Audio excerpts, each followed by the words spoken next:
வாங்க, நான் தான் உங்கள் எஸ்கே. இப்போ நாங்கள் எங்கே பயணம் போனோம் அப்படின்னு கேட்டிங்கன்னா, கேரளாவில் வர்க்காலாங்கிற ஒரு இடம். மிக அழகான ஒரு இடம். நாங்கள் குடும்பத்தோடு போனோம், சந்தோஷமாக இருந்துச்சு. பிளான் பண்ணாமல் போனோம், அதாங்க அதில் மிகப்பெரிய விஷயம். என்னென்னு கேட்குறீங்களா? எங்கேயாவது வீட்டை விட்டு வெளியில் போகணும், சொந்த ஊர்லேருந்து வெளியில் போகணுங்கிற ஒரு எண்ணத்தோடு தான் வெளியில் போனோம்.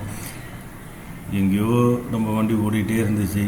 அப்புறம் திடீர்னு கேரளாவில் அந்த பத்மநாத சாமி கோயில் போல் திருவனந்தபுரத்துலேருந்து போனோம்.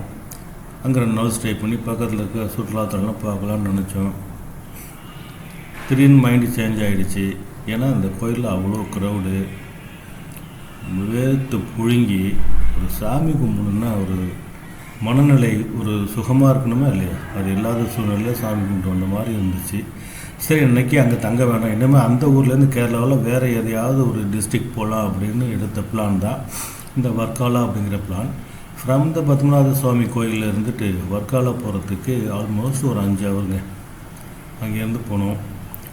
நைட்டு ட்ராவல் தான். என் குடும்பத்தில் இருக்கிறவங்க எல்லாருக்குமே எங்கேயோ கூப்பிட்டு போகிறான், இருட்டாக இருக்குது, எங்கே போகிறான்னு தெரில அப்படின்ட்டு தான் போனோம். But finally we reach around 8 o'clock in the evening. டார்க்காக தான் இருந்துச்சு. நான் இங்கே கடல் இருக்குதுன்னு சொன்னேன், கடல் கூட அவங்களால பார்க்க முடியல. ஆனால் அவங்களுக்கு அந்த இடம் பிடிச்சிருந்தது. உடனே சாப்பாடெலாம் ஆர்டர் பண்ணோம். வசந்தமாக இருந்தது. அந்த வசந்தமாக இருந்த இடத்துல நமக்கு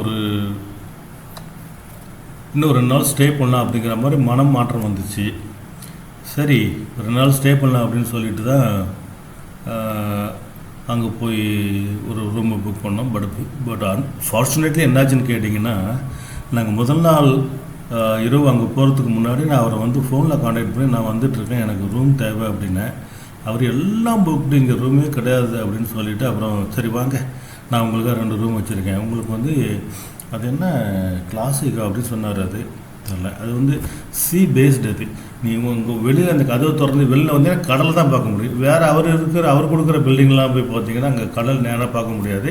இங்கே வெளியில் ரூமை திறந்து வெளில வந்தீங்கன்னா அங்கே வந்து ஒரு சோஃபா, அதான் லீனின் சேர் போட்டிருக்கிறாரு. அதுக்கு முன்னாடி காலத்துக்கு மேலே வச்சுட்டு அந்த மாதிரி இருக்கிற மாதிரி ரொம்ப சூப்பராக இருந்துச்சு. பட் கொஞ்சம் காஸ்ட்லி தான். இப்போ அந்த இடத்துக்கு போயிட்டு அப்புறம் அதுக்கப்புறம் அங்கேருந்து உடனே வெக்கேட் பண்ணி என்ன பண்ணுறேன்னா, அங்கேருந்து மேங்க்ரோவ்ஸ் ஃபாரஸ்ட் அப்படிங்கிற ஒரு இடம் போனோம். கிட்டத்தட்ட 13 kilometre distance.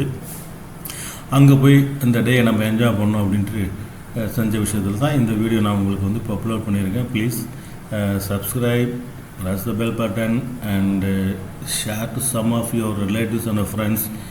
Cover me please. Thank you very much. Bye bye.